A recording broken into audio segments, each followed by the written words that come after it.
Hialeah. She's talking about, boop, boop, boop. You know what I mean? Like, chill out over here. I'm scared every day. Bye. He's about to get pissed. He's like, yeah, am I gotta leave? Bye. Oh, he's pissing out. He's like, don't let me leave. Bye, Junior. Bye, Junior. This is ritual. This is how it happens. This is how it goes down in the projects. You feel me? At all times, my son, this real life. There's no bullshit with the Danza Project shit. This is, my son gets, you know what I mean, like premier access. He's gonna have some crazy ass memories when he gets. My son's gonna talk shit. You seen what T.I.'s son was sitting there talking about? He ain't got no silver spoon. Your daddy's a famous rapper. You got a silver spoon, my boy. You ain't got no problems in school. Fuck, you got a problem in school for? My dad's T.I. The argument is done. You know what I mean? Like, my son's about to say some dope shit. You know what I mean? Man, you look at this video of me dapping up Channing Crowder. Who the fuck you think? You want to meet me outside in the parking lot? Oh, man. I see y'all are aggressive people. Aggressive family. But that's how it is. So, let's get to the real shit, right? You know we had Brandon Marshall up here a few weeks ago. Yeah. I relate a lot to his story being an entrepreneur. I enjoyed him. I think he's a great person. I hate that it's separated, but you're both doing dope shit. You know what I mean? Like, as far as like the way I look at the podcast, I like, Joe Budden, Rory and Mal, they broke up, and it was like, damn, they split up. You know what I mean? So y'all had so much great to what y'all did too. So much great. Is it like you just don't like the dude anymore? No, I have no ill will towards Brandon Marshall at all. Even after the breakup, I went to his kid's birthday party. His twins, they call me Uncle Channing. Tight. Like, I go to his kid's birthday party. Like, it's nothing. It's when you and y'all are family, right? Yeah. Y'all are family. No, not like family like that, but yeah, I mean, pretty much. Yeah. But you know what I'm saying? Like, I don't know how y'all do it. Black people. Right. When you close enough, y'all, that's my cousin. Yeah. That's my cousin. That's my brother. You know what I'm saying? Facts. So y'all family. So when you cross up the family or the friendship side and the business side, like, then that's when things get kind of testy, or that's when you really have to go into a business mode with somebody you never had to go into a business mode with. But as a human being, as a man, bro, I wish nothing but great hope and success for Brandon Marshall. I wish that on everybody. I wish everything he does, any gyms he's open, anything he does, his new podcast he started, he had the paper route after us, and now he's starting another one. Like, I want all that to be successful. Everybody can eat. I have no ill will towards him as a man at all. It's just that when we were involved business-wise, then we were on different pages business. Our business acumen was just totally different. And me and my wife flew to Chicago when his twins were born, went to the baby shower. Like, I heard him talk about that on the show. Like, that was my ace. You know what I'm saying? Like, that was my homeboy. Yeah. And so we were cool for a decade, and then we got involved business-wise, and then that's when the business broke down. But, man, I don't wish no ill will on that man at all, to be honest. Like, everybody wants, if you see him, you going to fight? No, I don't want to fight nobody. I don't want to fight anymore. I got about 4 ass whoopings left in me, and I'm saving it for my daughter's boyfriends. That's all, because my daughter is a beautiful, beautiful young lady with green eyes, and the stupid tennis player. Like, I know I'm going to have to whoop some little kids' ass coming up here. You got to bring out Poppy's 38 just for the sentimental. Yeah. You know what? I thought about that, too. I'm going to bring that out when I know it's the guy, and I know they're real serious. I'm bringing out the 38, and I'm putting it down, and I'm gonna tell them the same thing, and I'm gonna just say, I love Ava, and I'm gonna just look at it and just look at him, just like my wife's grandfather did to me. But yeah, man, it's everybody can eat, and that's the thing. Like, even MB, we did a collab with All the Smoke, and we're not competing. Like, MB and Stack, like, them are her homeboys. Yeah. Gilly and Wallow. Yeah. They both been on the show. Mm-hmm. Tight. Like, we're not competing with y'all. Like, these people they're giving out sponsorship money. So let's all go get it. Like, we were talking before the show. I was like, bro, you need to hit up. Like, we have DraftKings on Pivot. We have Etsy. We have all these guys. I'm like, bro, like, y'all need to reach out to them and see if they, you know what I'm saying, see if they want to mess with y'all too. Like, there is no competition there. I don't know on the other side if there's competition. because of the fact that we left. And I would say that about Brandon is that he, like with I Am Athlete, it showed me the podcast space. And it showed me, I was like, this is profitable. Yeah. You know what I'm saying? Mm-hmm. Like as y'all have seen, like, oh, this works. This new alternative media, we talked about it before, this alternative media works. Yep. So I appreciate Brandon for showing me the podcast space, because I don't know if I'd have got into it as fast as I did without him. So I appreciate Brandon 100% for showing me that space. And then when the business went downhill, that's why as soon as I Am Athlete broke up, we went to the pivot. I was like, oh, now I see what this does. Yeah. So me and Freddie, we went, called RC. I had a conversation with RC for about 2 hours one night. I was like, bro, let's just do this.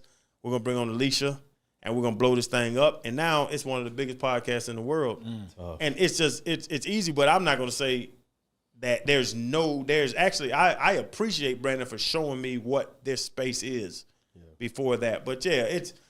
Man, people always they've been doing it, and people ask about it all the time, where it's like, oh, what's going on with y'all? Man, I ain't got no problem with that, man. I still go to his kid's birthday party. Like, I helped the damn bounce house was going down, and I ended up figuring out how to flip the breaker and get the bounce house back up at his kid's birthday party. Like, it's like everybody wants that beef, and it's not really any beef on my side at all, because I really don't, like, I don't get caught up in, like, beefing, because like if we have a problem, we need to fight or figure it out. Yeah, if it's real. It's real, and people don't really want to do that. Like, me and Brandon don't want to fight me. I don't want to fight Brandon. Like, it's nothing to it more than that. But I do appreciate Brandon for showing me the way in this space, and then letting me pivot to what we have now. But the thing that seems so shocking, I mean, because you say it's no beef, but it's like, the chemistry was so good, it seemed like out of left field, because as a consumer, like, I love the podcast. I was like, yo,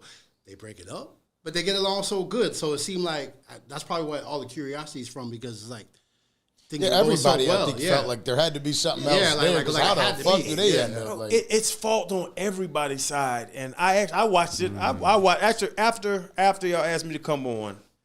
I went back and watched all Charleston White, which was amazing. Like, I went back. By the way, Brittany Renner's here. You know, like, I went back and watched a bunch, and I went back and watched B. And he even said it like we none of us never knew what it was about to do. Right. It was a COVID thing. How this shit started? Brandon and myself were sitting back. It was COVID. And we were in his backyard, and the kids were playing in the pool. My son, my daughter, and his 3 kids were playing in the pool.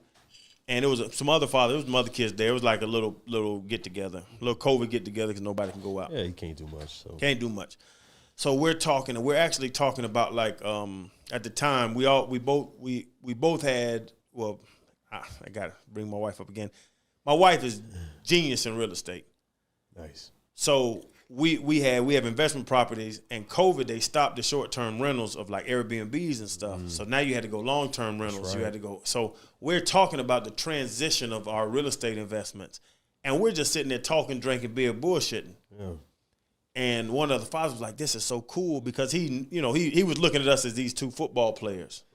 You know what I'm saying? He's like, these 2, like, that's how he that's saw all us. You're like, capable of doing. Yeah, so. These 2 football, and he's seeing us talk about real estate investments, and we're talking about this, and we're talking about, well, that, that, and then the tax implications on that is less than this, and then we're talking about how you can underwrite if you get a management part. He was mind blown. If you get a manager of the Airbnbs, you can write that off, because they're managing the property. So we're really talking about business and just kind of like figuring out what's going on. And the guy was like, "Man, this is so cool. Like, it's cool to hear y'all 2 talk fly about on the wall, like the fly on the wall thing." And he's like, "Oh," so I think from that, then B was like, with more credit to him, he was like, "Man, we need to do a podcast and talk, sit down as men." Fred T lived around the corner. We all lived right by each other. Fred T lived around the corner, and Reggie Wayne was on. If you remember season 1, Reggie Wayne was on before Ocho. So Dub was on. So they all lived in the same neighborhood. I lived around the corner. And so we went to them, went to Reg. So we all knew each other already, and we're like, yeah, let's start the podcast. So we started it, and we started that. Season 1, we got it going. And then season 2, I say we brought on Alicia Zubikowski, who is our producer now on The Pivot. She has 12 Emmys. She works for like NFL Films. Like she's a monster. Nice little ace, yeah. It's Ace in the Hole, and that's who produces it. So I was getting nervous. He kept saying Alicia. I was like, Alicia Keys? No, don't say Alicia Keys, but my wife gonna get mad over there. Say Alicia Keys. Yeah, that's how I did. But it was like it was so natural. It was so naturally started of worked, like, hey man, let's go. So we like let's grind. So then we built it up, and then we just kept working, and then once it hit, then the money started coming to 60, 70 racks a month. Crazy. But we had no paperwork set. Yeah. And that was the problem, is that, so we're gonna grind together. We cool. We're gonna grind together. And then when the money started coming in, then the money, how we gonna chop it up? And then my whole thing's percentage. Like how much you making, what cut am I getting? That's my whole thing. I do it with everything I do. We're gonna do this, what's my cut? If you making 100, I'll take 20. You making $1 million, I'm not taking 20. You making $1 million, I need 200. Like I need you to value. I need them to know my value to this program. Yeah. Was there a couple of you trying to take the percentage though? It was everybody trying to figure out what this is and what am I worth to this. New territory. It's new territory, but everybody. we set up nothing. We set up nothing initially, and we didn't know what the money. We set up nothing initially, and he was right with that. We set up nothing initially, and so then when the money started rolling in, now it's like, well, hey, we making bread. What we gonna do? And then, we're gonna do this. We're gonna do that.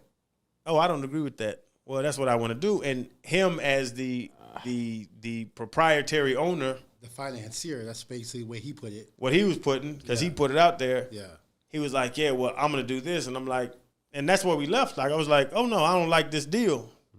Like, I don't like this situation. And that's why we left. Like, it's not more than what it seems. Like, everybody wants this big, deep fight. It's like, well, so say we started making money. Okay, I'm going to give you this. I don't think that's enough. Okay, well, that's what I want to give you. Okay, well, I'm gone. I was the most, and that's what I don't know, I heard him talking about it, where I was the most transparent person in everything. As y'all see, like, I'm the most transparent person anywhere. No, man, so you gonna give me what? No, that's cool. I'm gone. I'm gone.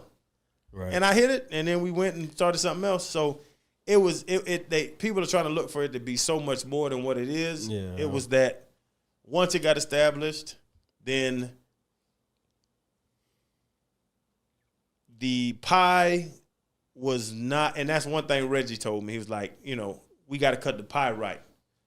And I didn't think the pie was being cut right. Fred didn't think the pie was getting cut right. Ocho didn't think the pie was getting cut right. You know what I'm saying? So if the pie ain't get cut right, we're going to hit it. And now we're going to go, and like we said, we pivoted. Yeah, okay. And went and made a new pie. Yeah. A bigger pie, to be honest. You know what I'm saying? Okay. So that's the thing, man. But it's no ill will towards them. That's what people want to make it like. You gonna see the dude, you gonna jump on him. And everybody knows me. They know I'm like, everybody knows I'm like I fought. Everybody knows my. It's like as an entrepreneur, though, I'm no interested about this because I'm doing the same thing. I feel like right now I'm in the same position as Brandon Marshall was, right? Like I front all the funds to make it all work, and we obviously, Kato and I have a different relationship. I don't know what your relationship exactly was like, but. We have a relationship where for us the numbers are already there and agreed upon. We're already like it's different, and I understand for everybody it's different. And I think Brandon actually helped that moment when he spoke about that. Is it something that like he put all this money down and he wanted to get the money back before he split up the percentages, or what is it exactly that he did that you felt was bad business? So. It was that we always asked about it. I was like, bro, send me the red and the black. And that's what business is, red and black. Assets, liabilities. You know what I'm saying? That's all business is. Send me the red and black. How much you spend on these cameras? How much you spend on that? How much you spend on this? Let's pay that back, and then let's cut up the rest. Yeah. Boom. That's all it is. Once you start, because he looked at it as a marketing arm for his gym. and different things. Like he looked at I Am Athlete as a different approach to what we thought it was. I never want to own a gym, man. I know 5 or 6 guys that have lost their life earnings in gyms, and he knew that too. I'm like, bro, I'm not owning a gym. I don't want to own a gym. That's a tough one. Gyms are not successful. Like, I don't believe in gyms, and I have a bunch of investments. I would never. Somebody asked me to buy into on a gym. I'm not going to give you a Gatorade bottle 3 to 5 to years invest in on a a gym. It's hard to own gyms. Yeah. So I wanted to own I wanted to be a part of just the podcast, but it wanted to be more than that with that. So marketing all the gym, I Am Athlete, House of Athlete and all that stuff. So it was a different philosophy of what it was supposed to be. I see. And once we started seeing that, and once we started talking about it, and it's not like we just, hey, what we gonna do? Fuck it, we gone. But we sat down and had meetings. Like, we sat down a number of times and had meetings and meetings and meetings to see what are we gonna do? Like, I was gonna say, because at some point you guys had to realize, like, yo, we got something. We got something. Hey, this is dope. People are tuning in. They care about what we talking about. Like, we got something. And I assume, like, I have to assume, as being businessmen, as men who have made money in their previous endeavors, at some point somebody's lawyer or somebody's wife or somebody had to say, like, hey man, how is this? I see where this is going. There's money coming in, but how and where and why? And it's like, did you guys have that opportunity to have that discussion, or it was just kind of too far too late? It was we couldn't really make any decisions, but there was a time, and By the way, this is all just a very teachable moment. Like, we're in those same shoes right now, so it's great to learn from this. I got you. And once I knew Brandon was on, and I watched, and then my wife actually was like, they're gonna ask about the Brandon thing, and we talked about, when you ask, like, to really explain it, where I don't want to get too deep into like the numbers and all that stuff, exactly. Because I think that was it was bullshit on his side when he started talking about numbers. So I'm not gonna do numbers, but there's receipts. I have receipts. I have the one shooters and all that stuff of what the endeavor was, and it was not what Brandon said at the time, but there was a time when we were all sitting back trying to figure it out. Yeah. And Brandon was trying to figure it out as well, and he said that. So he's trying to figure it out. We're trying to figure it out.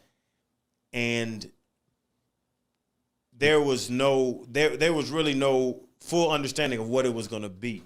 I see. So you don't know what the big picture is, but you're trying to sign these contracts, and you're like, yeah, we're gonna do this, and we're like, well, but if it becomes more than that, if this $200,000, $300,000 turns into $2 million, $3 million, $20 million, like, I'm not comfortable with that. So my whole thing is percentages, equity, not ownership, rev shares, and all that stuff. Like, there's numbers and there's terminology that's really big in contracts, and I have a stupid team, starting with my wife, Johnny Williams, my attorney, Alexis, my financial guy, Carter Strong, my CPA. So, like, whenever you talk to me, like, anything y'all do, like when we talked about doing this, like, there are 6 people that looked at the contract y'all sent. You know what I'm saying? Like, and that's the thing that I do. So it's not like I'm not I'm the decision maker, but I have a team behind me, and it makes me look so intelligent and so smart. But it's really like I just put a bunch of smart motherfuckers around me. So when you have a team of 6, 7, 8 people, and you got a dope ass team. Your wife called us. She said, "You bringing Alicia Keys up there?" What's that? You see what I'm saying? Like, so I was working, and y'all was hitting me, and I was like, I called my wife, like, hey, hit them back. I'm working, like, so I got this team, so I send it to my team, and I'm like, hey, want to do this? And these are fucking Ivy League people. That shit don't make sense. That shit don't make sense. That shit don't make sense. That shit don't make sense. So it wasn't like the decision was made in a vacuum. It wasn't like heat of the moment, angry argument thing, right? And that's the part about the emotional side of it, where everybody's like, oh, you want to fight? We're not fighting anybody. I gave this to my team. Just like recently somebody wanted me to invest in a restaurant with them. And I said, okay, send me the paperwork. I'm gonna let my wife look at it first. My team, and I'm gonna let my team look at it. And if this shit don't make sense, I'm not gonna do it. Right. But with the I Am Athlete thing with Brandon, when I looked at it, I was like, this doesn't make sense. This contract doesn't make sense. And my team said it doesn't make sense. So I was like, no, we're good. And it was like I didn't storm out the building like we good, bro. Yeah. I saw him at the Super Bowl last year. Like, bro, you good? Like we good to go. And then we're gonna learn from that and evolve. And that's why I say I appreciate him, because of the fact that you showed me this space, and now I'm gonna kill this space with the knowledge that I gained from that. And that's what everybody should do. Yeah. Like you take any situation that fails, failure isn't failure. Failure is a lesson. So when the I Am Athlete said this shit to moved, somebody earlier. failure is a lesson. Yeah. So Shout I'm out like, to my okay, the I Am diagnosis. Athlete didn't work out. So when the pivot was created, bro, we have a operating agreement. We have a let's contract. get this ironed out. We have Day that. one. The first episode we ever did was Plesko Burris in New York 2 years ago, January 18th. Bro, we had the shit lined up so neat before we even turned the camera on, because of the fact that we didn't fail with the last venture. We learned from the last venture. Ooh. And now we're moving forward, and now it's some big things coming up. But yeah, Nice, man, it's nice. not. Yeah, but people want, like, nowadays people want this beef and this problem and this that's resentment. Everybody always wants it. Bro, everybody wants that stuff, but it's no resentment towards that, man. Like I said, love his kids, love Michi. His team that Brandon had, he had a team, Chef Nancy and Days, and the people that worked at the gym. Like, I'm still cool with all them people. Crew, yeah. Like, yeah, it's not like no, Yeah. bro. Like, we good to go. What's cool about it, obviously moving forward, hindsight and everything, I think y'all taught a lot of people a very interesting lesson. And honestly, this is not the worst case scenario. It could have been a lot nastier. You guys, it could have gone to then meet me in the rain. It could have gone to meet me in the courtroom. It could have gone to so far, too far gone. But this is a lesson for a lot of people when it comes to getting into business with friends and even family, especially family. It's important to get that operating agreement, early on. If you're gonna wait until that pie is there to be split and the money's already in the account, and now you gotta kind of ask and negotiate and navigate, it gets weird. People that you love and known for all your life, but they got bills too. It starts to be like, well, I did this and I did that. Well, you didn't do this, and now everybody's kind of. So I think what you guys are going through publicly, in front of people, in front of all you guys fans, and the community that you guys constructed and built, and the lane that you guys have for yourself, it's a powerful lesson for a lot of people too. And the way it's going, it looked like everybody kind of won. I can't really say anybody lost if I'm looking at the grand scheme of things, and maybe it's a little too early to say that, but the way everything is going, I feel like nobody really lost. Winners win, right? Winners win, and inevitably, they're all gonna win. You know what I mean? In their own way, whatever way you see victory in your path, like, winners win. You do dope shit.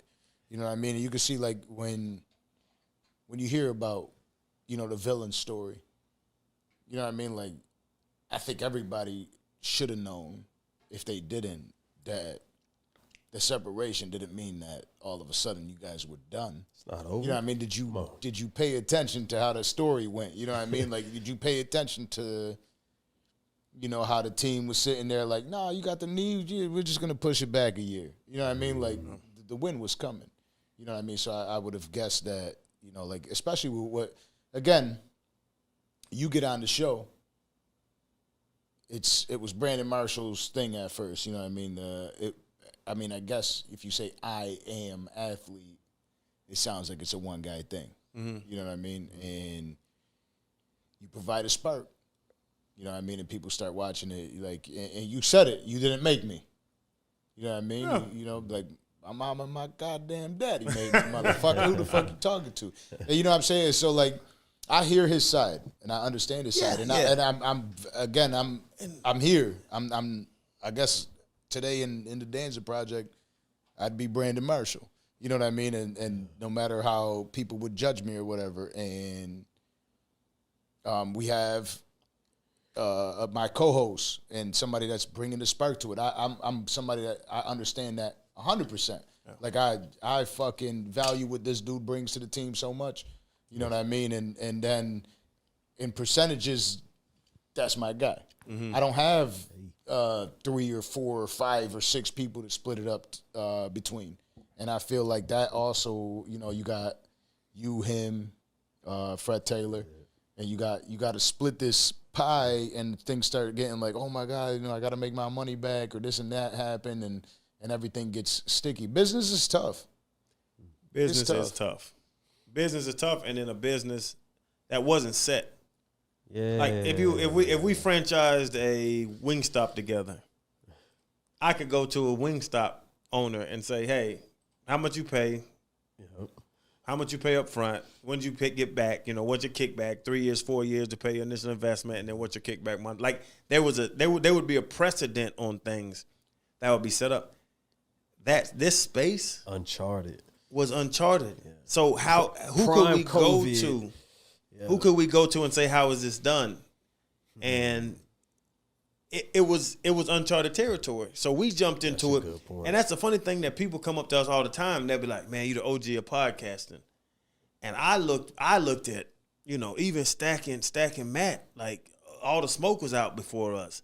I look at the Breakfast Club, which was a podcast before they went, you know what I'm saying, they got syndicated and blew up. Like I didn't think we were the OGs of podcasting, but now you're seeing all these podcasts come out, and people come to me at the airport now and be like, bro, y'all showed us the way, man. You the OGs of podcasting and this.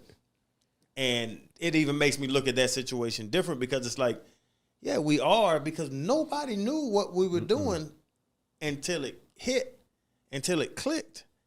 And everybody should be valued in that. And that's the thing. Even when I left with Freddie, I saw Freddie's value. I'm the one that reached out to RC because I know his value. I know Alicia Zubikowski, our producer's value. Like I could see, I learned how podcasting is and what they got to do in the editing. And that's why I was even asking y'all about, okay, you're doing this live stream. Are you going to edit? Are you going to edit it up afterwards? Are you going to cut it where when I'm talking, you can see your reaction? You can see your reaction. Like, how's this going? How's it going to work? Yeah. What's the end of this production? And there's different ways to do it. So it's just, it was so young in the podcasting realm that there's no blueprint, no frame of reference. It's even after that, even after the whole thing, when I was like, man, you ain't really make me. My mom and daddy made me.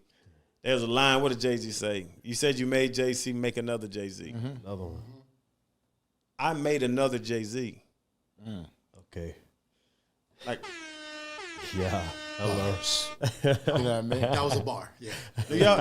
Y'all see what I'm saying? Yeah, you're right. He's a studio engineer, you know, just so you know. Like he be on the boards when people are what's out there the line? spitting bars and shit. Isn't it you say you made Jay-Z? Make another me. Make another me. Yeah.